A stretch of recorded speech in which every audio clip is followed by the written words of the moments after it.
YCP హయాంలో అప్పటి ప్రభుత్వ సలహాదారు సజ్జల రామకృష్ణారెడ్డిని సకల శాఖ మంత్రి అని పిలిచేవాళ్ళు. ఆయన మంత్రి కాకపోయినా కూడా సీనియర్ మంత్రులను కూడా పక్కన పెట్టుకొని అప్పట్లో అన్ని ప్రభుత్వ విధాన నిర్ణయాలను ఆయనే ప్రకటిస్తూ ఉండేవాళ్ళు. అందుకే ఆయనకు సకల శాఖ మంత్రి అనే పేరు వచ్చింది.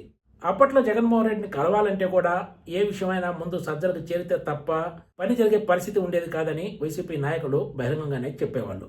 వైసీపీ హయాంలో సజ్జల రామకృష్ణారెడ్డికి సకల శాఖ మంత్రి అనే పేరు ఉంటే ఇప్పుడు కూటమి పాలనలో ముఖ్యమంత్రి చంద్రబాబు నాయుడు తనయుడు మంత్రి నారా లోకేష్ కు ఆ పేరు ఉందని టీడీపీ నాయకులే అభిప్రాయపడుతున్నారు. కొంతమంది మంత్రులు కూడా ఇదే తరహా అభిప్రాయాన్ని వ్యక్తం చేస్తున్నారు.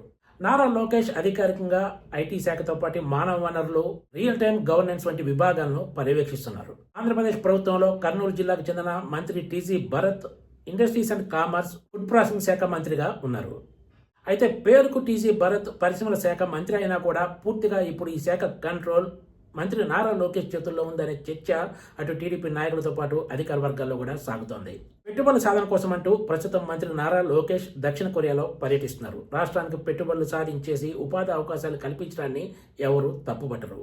కానీ నారా లోకేష్ టీంలో ఎక్కడ పరిశ్రమల శాఖ మంత్రి టీజీ భరత్ లేరు. పూర్తిగా పరిశ్రమల శాఖ మంత్రి టీజీ భరత్ను పక్కన పెట్టి నారా లోకేషే పరిశ్రమల శాఖను టేక్ ఓవర్ చేసినట్లు ఉందని చర్చ టీడీపీ నాయకుల్లో కూడా సాగుతోంది.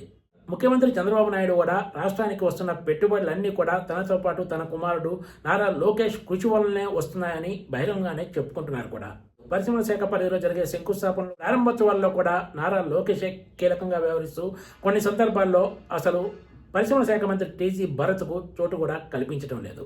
ఆంధ్రప్రదేశ్ ప్రభుత్వం ఇచ్చే ప్రకటనల్లో కూడా అది ఏ శాఖదైనా సరే ముఖ్యమంత్రి చంద్రబాబు నాయుడు, ఉప ముఖ్యమంత్రి పవన్ కళ్యాణ్తో పాటు మంత్రి నారా లోకేష్ ఫోటోలు ఉంటున్నాయి తప్ప ఆయా శాఖల మంత్రుల ఫోటోలకు చోటు కల్పించడం లేదు. అంతేకాదు ప్రభుత్వంలోని అన్ని కీలక శాఖల్లో కూడా నారా లోకేష్ అవానే నడుస్తుందనే చర్చ కూడా అధికార రాజకీయ వర్గాల్లో సాగుతోంది.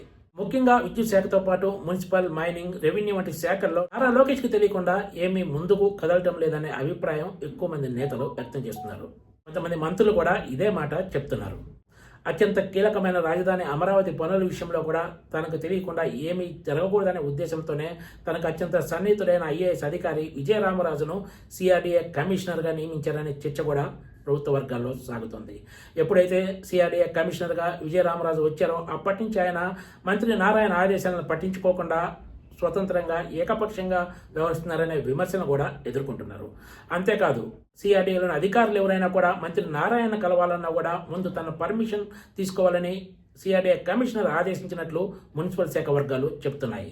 పలు కీలక శాఖల విషయంలో మంత్రి నారా లోకేష్ కు అత్యంత సన్నిహితులుగా ప్రచారంలో ఉన్న వాళ్ళు పెద్ద ఎత్తున జోక్యం చేసుకుంటున్నారనే చర్చ కూడా టీడీపీ నాయకుల్లో సాగుతుంది.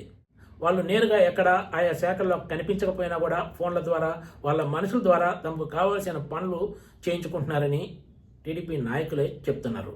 దీంతో ఆంధ్రప్రదేశ్ రాష్ట్రంలో ప్రభుత్వం మారినా కూడా సకల శాఖ మంత్రిగా ఎవరో ఒకరు ఉంటూనే వస్తున్నారనే చర్చ కూడా నడుస్తుంది.